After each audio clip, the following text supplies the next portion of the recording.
passe à présent au Journal des Sports avec Florent Redeau. Bonjour Florent. Bonjour Raphaël. On commence avec ces huitièmes de finale retour de Ligue des Champions avec 2 matchs au programme. Naples, Real Madrid et Arsenal, Bayern Munich, voilà les 2 premières affiches de ces huitièmes de finale retour de la Ligue des Champions. Chez eux, les Anglais ont fort à faire pour renverser le résultat du match aller. Une défaite 5-1 en Bavière qui les condamne à l'exploit ce soir. En cas d'élimination, eh bien, ce serait la 7e élimination consécutive à ce stade de la compétition pour les Gunners. Face à eux, des Allemands leaders de Bundesliga et demi-finalistes en Ligue des Champions ces 3 dernières saisons. Dans l'autre match de la soirée, le suspense reste entier entre Naples et le Real Madrid. Défait 3-1 en Espagne, les Napolitains ont besoin d'inscrire 2 buts sans en prendre. Regardez la présentation de ce match. Le Real Madrid se déplace sur la pelouse de Naples ce mardi pour valider sa qualification pour les quarts de finale de la Ligue des Champions. Si le club champion d'Europe et du monde part favori, l'ambiance du San Paolo promet aux Madrilènes 90 minutes ou plus de tension, de pression. Le Real Madrid n'arrive pas en Italie en terrain conquis.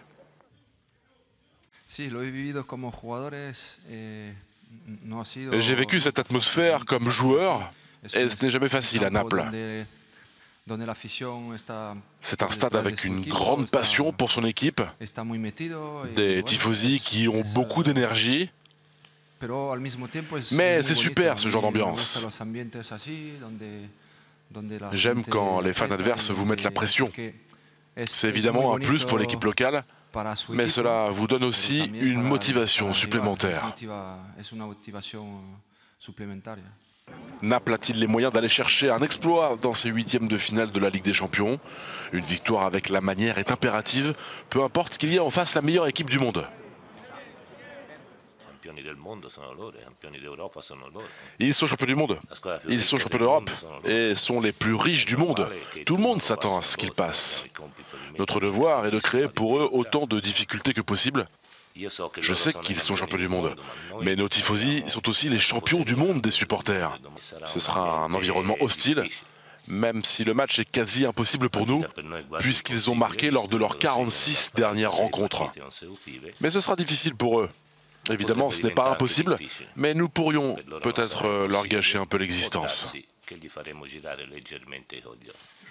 Pour se qualifier, Naples devra marquer 2 fois sans encaisser de but. Les Madrilènes ont pour habitude de voir l'écart. Ce serait une première pour les Napolitains.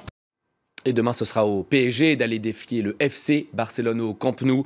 Les Parisiens, forts de leur succès 4-0 au match aller, sont en position de force avant ce match au retour. On en parlera bien sûr plus longuement demain. L'autre match de la soirée oppose Dortmund à Benfica, des Portugais qui l'ont emporté 1-0 à l'aller, Raphaël. Oui, on suivra bien sûr avec beaucoup d'intérêt ces matchs. Le 16 mars prochain, c'est la date à laquelle sera élu le prochain président de la Confédération africaine de football. Une élection pour laquelle 2 candidats sont en lice, Florent. Oui, le premier candidat est bien connu du grand public. Il s'appelle Issa Hayatou, parmi les proches d'un certain Sepp Blatter. Il est président de la CAF depuis 1998. Face à lui, le président de la Fédération malgache de football, M. Ahmad, qui veut réformer l'institution. Il était un peu plus tôt à notre micro. Écoutez-le, il vous parle de son rival et de son programme.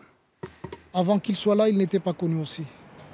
Donc, c'est comme ça. Et je pense même le pouvoir, ça use.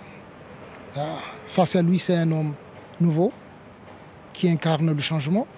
J'ai visité pas mal de pays, déjà c'est la différence. Je suis un candidat qui se déplace, qui contacte les présidents de fédération. Je n'envoie personne, c'est moi-même qui y va, parce que nous espérons que c'est de cette manière-là qu'on va gérer la CAF. Je suis un président qui va être accessible à tout le monde.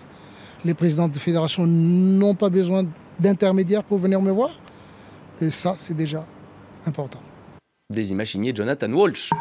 On termine avec du cyclisme, Florent, et la 3e étape du Paris-Nice, 190 km parcourus aujourd'hui entre Chablis et Chalon-sur-Saône. Oui, une 3e étape qui aura vu Pierre-Roger Latour et Romain Combaud animer la course. Les 2 Français sont à l'origine de l'échappée du jour. Ils seront malheureusement pour eux repris à 1 km de l'arrivée sous la flamme rouge. La victoire d'étape s'est donc jouée au sprint et à ce jeu, eh bien, c'est Sam Bennett le plus fort. L'Irlandais s'impose sur les bords de la Saône devant Christophe Degenkolb et Kittel. 3 grands spécialistes du sprint. Sa première victoire d'étape sur ce Paris-Nice. Arnaud Démare, 6e, est toujours lui en tête du classement général. Demain, 4e étape entre Beaujeu et Montbrouilly. Pour les amateurs de vin, ce sera parfait.